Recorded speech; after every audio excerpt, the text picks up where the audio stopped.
India is the only country in the entire world which has, besides giving birth to 4 extraordinary religions, and extraordinary I say because they are the most peaceful religions, you'll never find them in any conflict anywhere in the world. Besides that, when we have given birth to some of the best political thinkers in the world, extraordinary, genius political thinkers, starting with Krishna. Nobody has defined politics better than Krishna. Politics is what? It's a war of narratives, right? Then Chanakya. In the history of humanity, there is only one person who united the fighting states, many dozens and dozens of states fighting with each other, kings killing each other, lot of violence. There's too much of turmoil in the society, and this man united everybody. A great political thinker. If you read Arthashastra, which I've been reading recently because I'm planning to make a film on that, extraordinary thinker. It doesn't stop there. Ashoka and a whole lot of people, but they're coming up to Gandhi. Great political thinker, no one can deny that. You may agree, disagree, but you can't say that he wasn't a political thinker. Ambedkar, you can't say he wasn't a great political thinker. Constitution reflects that. Nehru, I do not agree with Nehru at all. But he also came with a political ideology for India. Everybody did that. In a country which has so many brilliant, so many useful political ideologies exist, I always wonder, what is Mao doing here? Don't you think so? Why do we have Mao, Marx, Stalin? That was a fundamental question which began my quest. It was an academic question as a researcher. And then I realized nowhere in the world, nowhere in no democracy, no free country in the world, you have political parties which are based after ideologies of Stalin, Marx, and Mao. 60 million people is a very big number to kill. This is what this system killed. And the second question which came to my mind, this book, how it took birth. The second question which came to my mind, that is it, even in your the worst nightmares, can you even imagine that any family in India would ever train or teach or educate or give values to their child that once you go to the college, you start conflicting with the state, with the society, with people, and you start talking about the division of India, or you start working with forces which want to break India? Is it possible? Hindu, Muslim, left, right, from any kind of family. I don't think in India I traveled so much, I mean millions of people. I have never met anybody who can even think about teaching their children to be destructive. Why is it that? Why is it that this child immediately after passing off his 12th goes into a college, some central government university, and within 6 months he starts protesting. He starts going on protests. He becomes part of a political system which basically wants to stop the machinery of the state. That's the objective. How within 6 months the boy who was sheltered, who was always doing tuition, always studying, his mother was saying, nee, be an honest man, giving good values, father is always wanting him to succeed. This boy who had no time to even understand ABCD of politics, how does he go and immediately within 6 months he starts understanding Dalit politics? He starts understanding leftist politics. Where is he learning from? It's not part of his curriculum. And when we sat down to do research, you'll find in detail in the book, when we sat down to do this research, we figured out that it's the faculty. And it's the faculty which influences these kids. And that's when I went back to my college days and I realized I was also part of that Naxal movement. I was half Naxal because I was I did not pay and I did not pick up guns. But what I did, I am son of Sanskrit scholar, freedom fighters, parents who always wore khadi, a typical Indian middle class family. But the 6 months after I was in college, I was burning buses, I was breaking shops, I was throwing stones on Vidhan Sabha. Where did I learn it from? And then I realized that there is a nexus. There is a nexus between Maoists, I still call them Naxals because they are. So these Naxals, NGOs, media, intelligentsia, and the academia. Now it's proven beyond doubt that so many professors have got arrested from universities and so many students have got arrested who have been doing the kind of activity which is working against the state, and if you go by legal terms, it is defined as terrorism. So in 6 months, then I said, is it the hypothesis what? That like IS, like they brainwash a 5-year-old child to become a suicide bomber. The same thing is happening in our faculties, in our universities, to brainwash these young bright men and women and convert them into urban Naxals. So what is their interest? Why are they doing it? Are they getting paid? Nobody is going to spend all his lifetime brainwashing these young kids. So it took us 6-7 years of lot of research. In 2011, when we were making this film Buddha and a Traffic Jam, we figured out what is happening is that the story is there, the facts are there, but these stories are so isolated. There something happens here, something happens there. You can never figure out that actually the mastermind, the larger strategy behind them is just one. They are all connected. So since I am a trained researcher, so I put everything together, and with data and science and facts which you can read in the book, in India, a war is being waged. A war which is documented. Then we found out the strategic documents of these people, which says by 2025, they want to topple the state of India, not the government, not the party. The war is not against a party. The war is against the state, which means the Constitution of India. They want to destroy the Constitution of India and take over with Maoist ideology. How are they going to do it? It says, and it must be achieved with armed revolution. Second thing it states, their strategic document, the 5 documents which were caught with the professor. He is not a professor. See, again this is a way. Professor Saibaba, you must have heard this name. Have you heard this name? Who got arrested? Delhi University. Huh? Delhi University. Delhi University.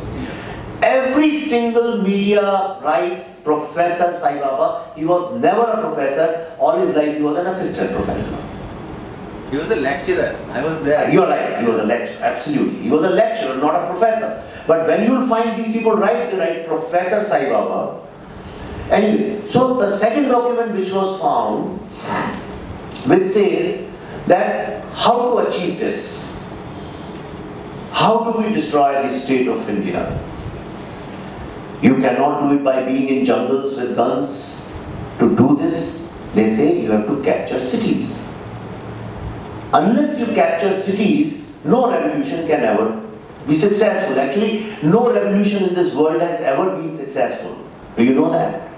There is not even only few revolutions. One of them is independence movement of India. Nobody calls it a revolution, though actually in real terms that is revolution. What is revolution? To find freedom, to find liberty, to find justice. And we found democracy. You don't have revolutions within a democracy. You have revolutions when there is no democracy. Right? So, and how do you capture cities? You can't just go walk in with arms and capture cities. You can't do that. So they said, we have to capture the minds of people. And who are these people? So they divided into few sections. Number one, labor.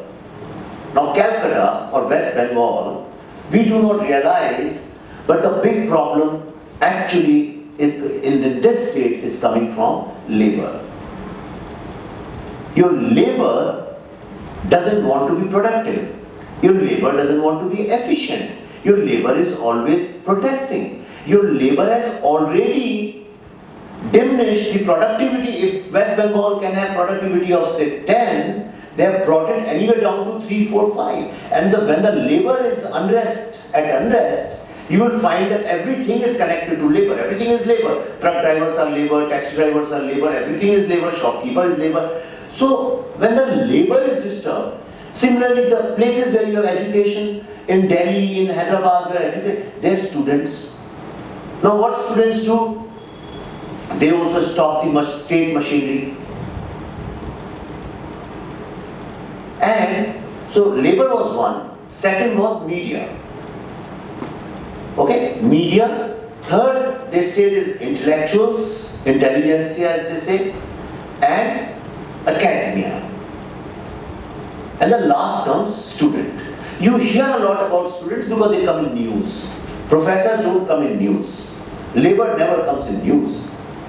But the real urban nationalism, of course we talk about JNU and all the Jadavpur University and all that, but see, students don't have that kind of a power to stop the machinery of a state, but labor has, media has, intelligentsia has, government officers have, state government officers have.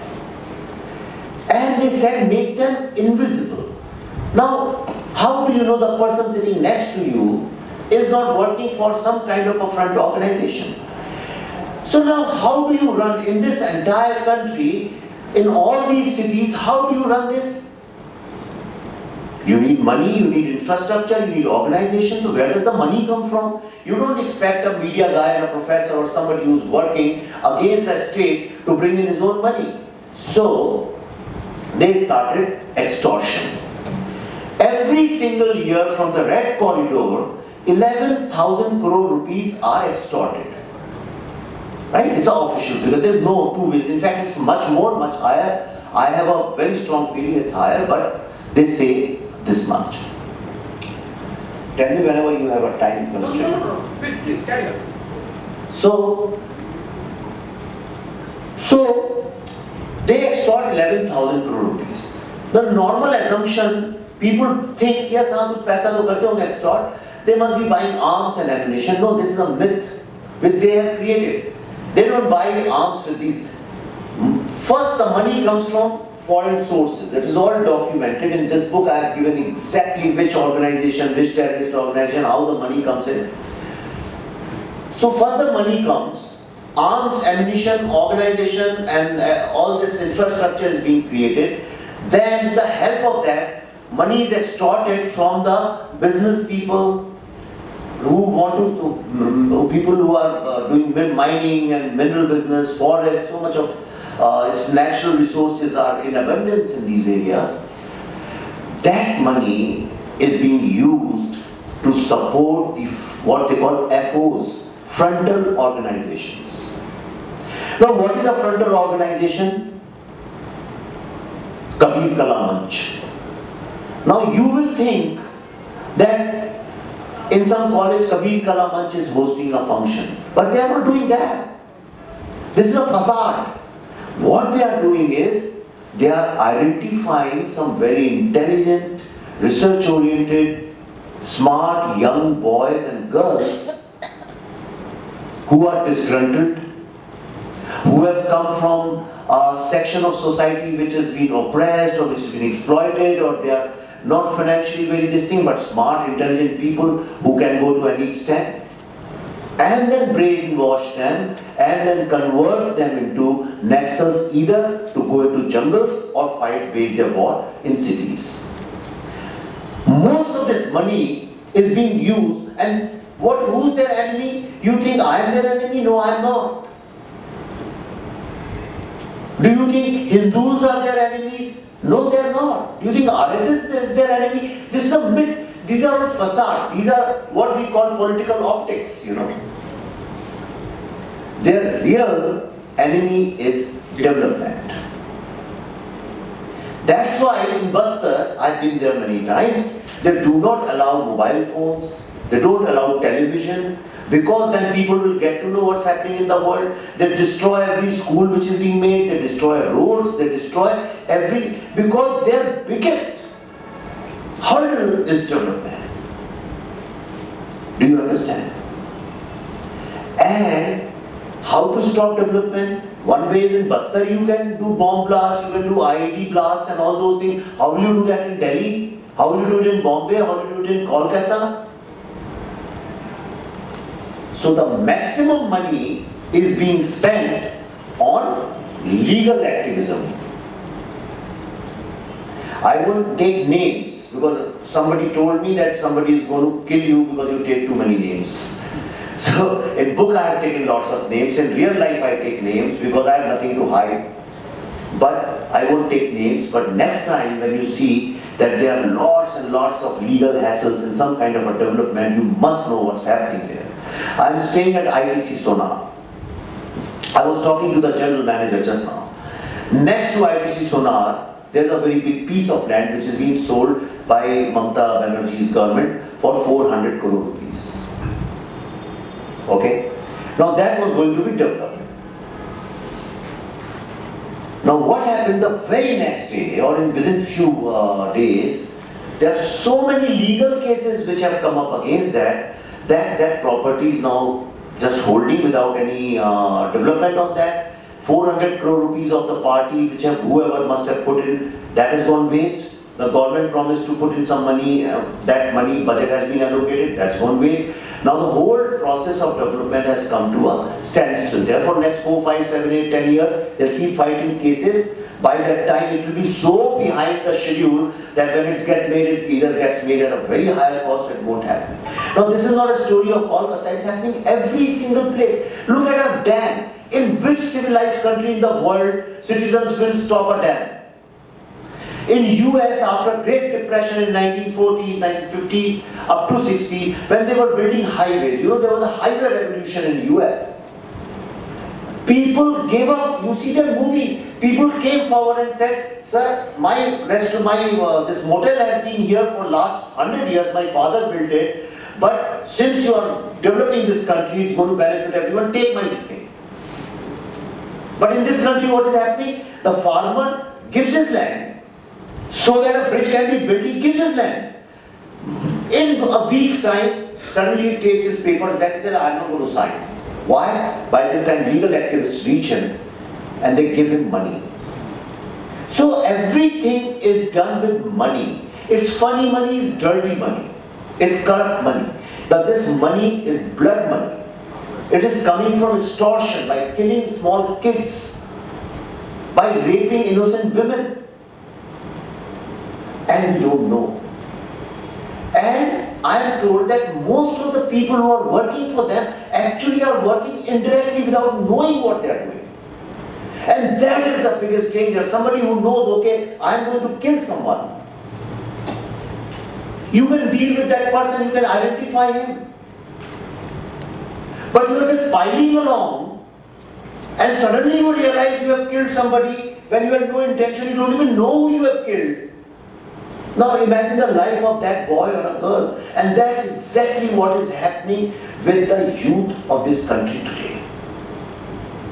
On one hand, you have this small town, middle class young boy and girl who wants to build a new India, who's fighting hard to find a place for India, who also wants to say, my parents have sacrificed a lot, now I should get the same status which other countries get, I should have the same facilities, same development which other countries have. What is the reason that in this country more people fly than they travel in train? Do you know that? Did you know that?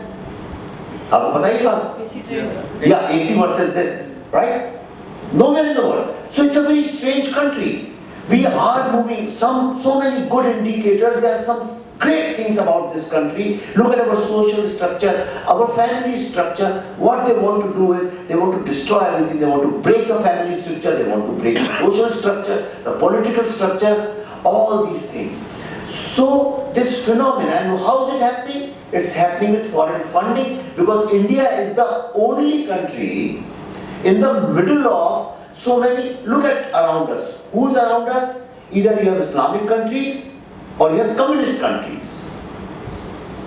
There is no democracy around us. Right?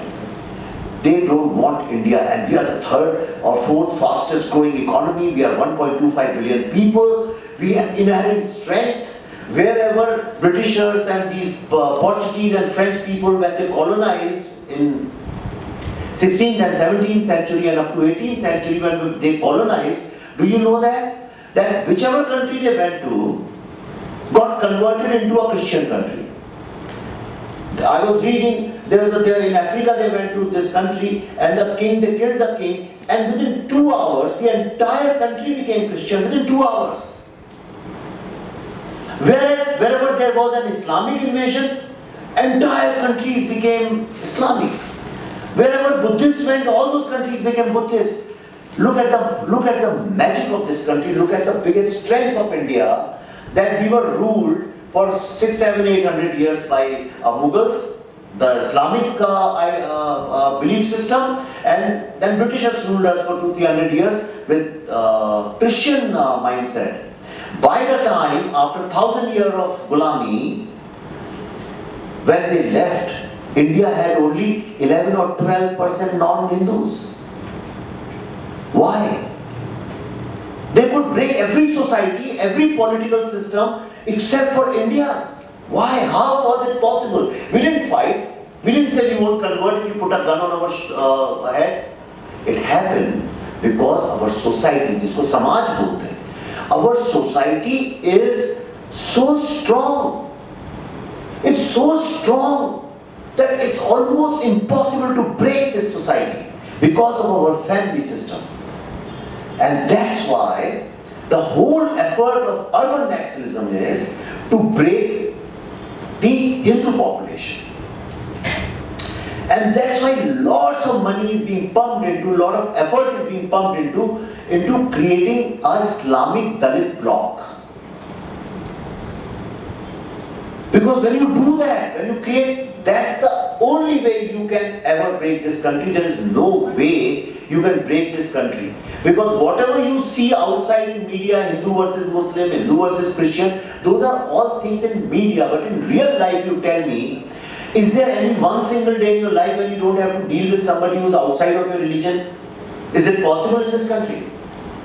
In India, in our daily life, you have to deal with so many different faiths, religions, cultures, languages. We all know how to live with each other. But that's the only way. So why I told you all these things is, this is the danger which is looming, which I saw in 2011 and made a movie called Buddha in a Traffic Jam of that. When everybody saw that film, they said, this is too far-fetched, aisa ho hi nahi sakta. How can a professor be a Naxal? How can a government officer be a Naxal? How are you saying that tomorrow a bus conductor can be a Naxal? I said anybody can be a Naxal sitting around you. They are the invisible enemies, and that is the strategy. Nobody believed me. They threw me out, they resisted me, they boycotted me, they banned me, they did everything, but I stuck to my guns. In 2016, when JNU happened, that's when everybody started believing what I was saying. Maybe it had some sense, and then people saw the film, they said, "Arey, it's a prophetic film." You know, it wasn't like that. Because the reason is, I was in US, I gave up my green card, came back, I thought I'll build New India. It never happened. So my passion, my love for this country is immense. I believe, personally, I've traveled almost everywhere in the world. I believe the strengths of India are unparalleled. There is no other society in this entire world which is like us. America talks about diversity, but I'll tell you what is American diversity. You have Chinese people living in one community, Hindus living somewhere, Muslims living somewhere, Turkish people, Korean people. So geographically, demographically, it's a very diverse place because people so many countries. But have you ever seen any Indian and Chinese interacting in US? More Indian and Chinese people interacting in India and in China than they do in US. This kind of diversity, this kind of universal acceptance, the kind of values, the kind of overall mindset which we have grown up with is amazing. We are blessed, and we it's time to celebrate our strength and fight all these people once again before we actually become a victim of a very well funded, oiled, mechanized and very well organized system which I call urban nationalism. This book is a warning. This is your country as much as it's mine. If you really think that you love India, and this is not a negative book. This book is not about what's wrong. This book is about what is great about us. I traveled and I realized India is Ram and India is Ram. India is Gandhi also, India is Godse also. And that is the reason this is the only country where we accept all these things together. So it's an important book. I would want you to read it, and not just read it. The whole culture of buying books is dying. I would want you to revive it. Buy books, gift it to people, tell people, tweet about it. Like Smriti Irani, when in Delhi she launched this book just few days ago, in her speech she said a wonderful thing. Kanchan Gupta, who's from here, he's a very senior editor. So he said, your government has been there for last 4 years. And why you have not been able to build an ecosystem like leftists have done? And she said something very interesting. She said, nobody can build an ecosystem.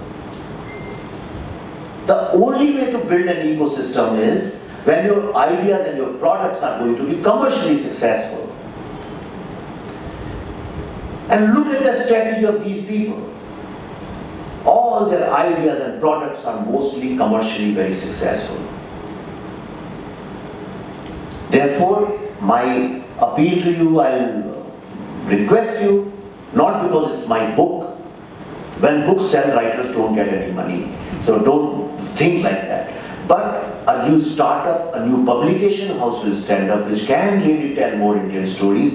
And this is how you build ecosystems when you make a book. If you can't buy more books, no problems, tweet about it, write about it, put it on Facebook. Let people know this is the danger which is in front of us. And I think after Breaking India, which Rajiv ji wrote, this is the second most important book on the danger ahead of India. Thanks a lot for coming here. मैं आपको शर्मिष्ठा जी एक बात बताता हूँ. I know very often what happens, people who organize functions, if there are 200 seats, they want all 200 seats to fill. People feel some sense of achievement when their people are sitting here and there. But this is totally false thing. It's absolutely fake thing. And I've learned through experience. When we started with Buddha in a traffic jam, when we were invited to JNU back that film, some students said we want to show the film. And I said, what's the point going there? Going to be just 10 or 12 people. In a hall of 1,000 people, if there's going to be 10 or 12 people, what's the point? It's so pathetic. You look so bad, isn't it? कितने लोग आए थे India में? हमेशा पूछते हैं लोग. How many? आप जब खत्म होगा लोग पूछेंगे, how many people were there? Right? So before I end, I will tell you what is the learning of my life. Right? It's better to change one mind towards positivity than 1 million people standing and clapping, and after you finish, nobody even remembers you. So there are two kinds of things. All these people, I understand body language. Being a director, I can see. I have not seen even one eye shifting. I have not seen anybody even coughing or looking here and there, which means you have got an engaged audience. So I must congratulate you. This is your first function. I know that. If we had a film star, I'm sure we would have filled this thing, and I'm against that. I just don't like it. Right? So thanks for listening to me so peacefully and so attentively. मैं आपका बहुत तहे दिल से आभारी हूँ. And please do something about Calcutta. Right? Thank you very much.